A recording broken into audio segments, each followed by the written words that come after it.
ಏಜೋಸ್ಪರ್ಮಿಯಾ ಅಥವಾ zero sperm ಅಂದರೆ ಏನು? ಸೊ ಮದುವೆ ಆಗಿರುತ್ತೆ, ತುಂಬ ತಿಂಗಳು ಇಲ್ಲ ವರ್ಷ ಆದ್ರೂ ಮಗು ಆಗ್ತಿರಲ್ಲ, ಸೀಮೆನ್ ಟೆಸ್ಟ್ ಮಾಡಿಸ್ತಾರೆ. ಆವಾಗ ಸೀಮೆನ್ ರಿಪೋರ್ಟಲ್ಲಿ ಏಜೋಸ್ಪರ್ಮಿಯಾ ಅಂತ ರಿಪೋರ್ಟ್ ಇರುತ್ತೆ. ಸೊ ಏಜೋಸ್ಪರ್ಮಿಯಾ ಅಥವಾ ಝೀರೋ ಸ್ಪರ್ಮ್ ಅಂದರೆ ಸೀಮನ್ ವೈಟ್ ಕಲರ್ದು ಫ್ಲೂಯಿಡ್ ಇರುತ್ತೆ, ಬಟ್ ಏನು ಅದರಲ್ಲಿ ಸ್ಪರ್ಮ್ಸ್ ಇರಲ್ಲ. ಸೊ ಇದರಿಂದ ಮಗು ಆಗೋದಕ್ಕೆ ಆಗಲ್ಲ. ಸೊ ಈ ಥರ ಇದ್ದಾಗ ಏಜೋಸ್ಪರ್ಮಿಯಾ ಅನ್ನೋದಕ್ಕೆ ಬ್ರಾಡ್ಲಿ 3 ರೀಸನ್ ಇರುತ್ತೆ. ಸೊ ಒಂದು, ಏನಾದರೂ ಬ್ಲಾಕೇಜ್ ಇರುತ್ತೆ, ಇಲ್ಲಾಂದರೆ 2 ಸ್ಪರ್ಮ್ ಪ್ರೊಡಕ್ಷನ್ನೇ ಆಗ್ತಿರಲ್ಲ ಬೇರೆ ಬೇರೆ ಕಾರಣದಿಂದ, ಇಲ್ಲ 3ನೇದು ಸ್ಪರ್ಮ್ ಪ್ರೊಡಕ್ಷನ್ ಆಗ್ತಿರುತ್ತೆ ಬಟ್ ತುಂಬ ಕಮ್ಮಿ ಕ್ವಾಂಟಿಟಿಯಲ್ಲಿ ಆಗ್ತಿರುತ್ತೆ. ಸೊ ಆ ಸ್ಪರ್ಮು ಸೀಮೆನಲ್ಲಿ ಬರ್ತಿರಲ್ಲ. ಸೊ ಬ್ರಾಡ್ಲಿ ಇದು 3 ರೀಸನ್ ಇರುತ್ತೆ.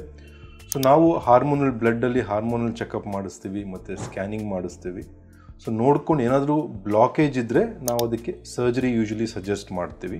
ಸೊ ಬ್ಲಾಕೇಜ್ ಇದ್ದಾಗ ಸರ್ಜರಿ ಮಾಡಿದಾಗ ಅದು ಆಟೋಮೆಟಿಕಲಿ ಅದು ಸ್ಪರ್ಮ್ಸು ಸೀಮನ್ನಲ್ಲಿ ಬರೋಕ್ಕೆ ಶುರುವಾಗುತ್ತೆ. ಆವಾಗ ನಾರ್ಮಲ್ ಸೆಕ್ಸಿಂದನೇ ಕೆಲವರು ಕನ್ಸೀವ್ ಆಗ್ತಾರೆ.